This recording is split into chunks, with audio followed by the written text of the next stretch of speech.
Good afternoon, YouTube. This is Central Oregon Survival Network coming at you again. Today, this is going to be a continuation of the survival knife review process of the SOA by United. And this is going to be video number 5 of the reliability and durability testing, and this is going to be on self-defense. Now, first off, I want to say that I am not an expert by any means in knife fighting, but there's definite certain characteristics of a knife that you could tell if it's going to be good for self-defense. Now, I know there's probably, like I said, experts out there, and if you are an expert and want to shoot me some comments on this type of knife, please do. Every bit of experience helps in creating these videos, and later on it'll be good on different knives that we end up testing. I do, like I said, had some formal training for the military in disarming and actually using basics of a combat knife. Now, the reason why we're doing this is we want to see if the survival knife can be used effectively as a self-defense weapon. And we're going to, like I said, be going over the SOA. The first thing we're going to look at is style of the knife. Now, I'm going to get a little bit close here so you can actually see the style of the knife.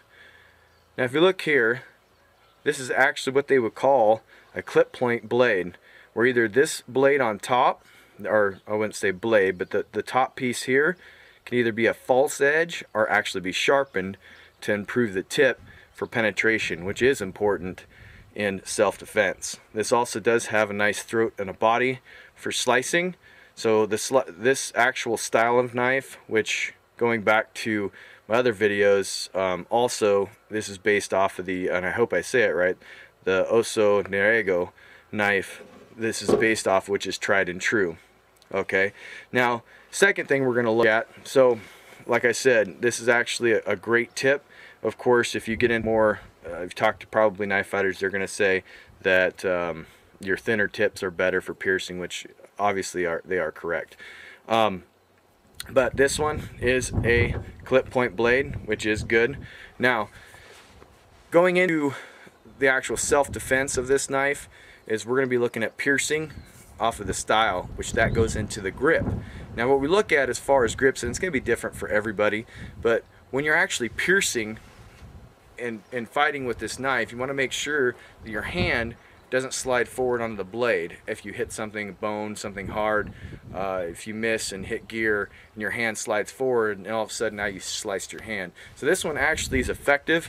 It actually has, right here, you can see that it's got a position for your finger to actually go in, and you can't slip past the pummel design. Okay, so when you're piercing with the weapon, and then you don't want your hand to come forward, and it's an effective piercing weapon.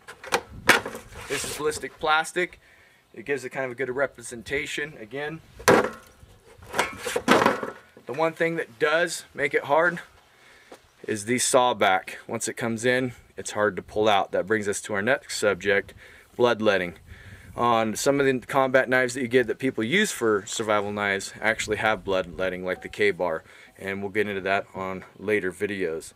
Now, we're going to move to throwing. Now, understand again that I'm not a combat knife expert, nor am I a knife fighting expert. So you got to remember that at very, very last resort, and that's common sense, you're not going to throw your only mode of protection unless you absolutely had to throw it at something or someone. And that situation could dictate if the person had a gun and you had that split second to throw it. But you better know what you're doing, because if you hit flat side, you're done. Now he's got your knife. Okay, so you got to remember that, or if you hit flat side this way, you're going to lose your knife. So we're going to move to throwing. Let's get to it.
Alright, so we did a little bit of throwing, we did a little bit of slicing. I know it's not the greatest representation for self-defense, but it does show you that it can be done with this knife. It's actually pretty effective for a self-defense weapon.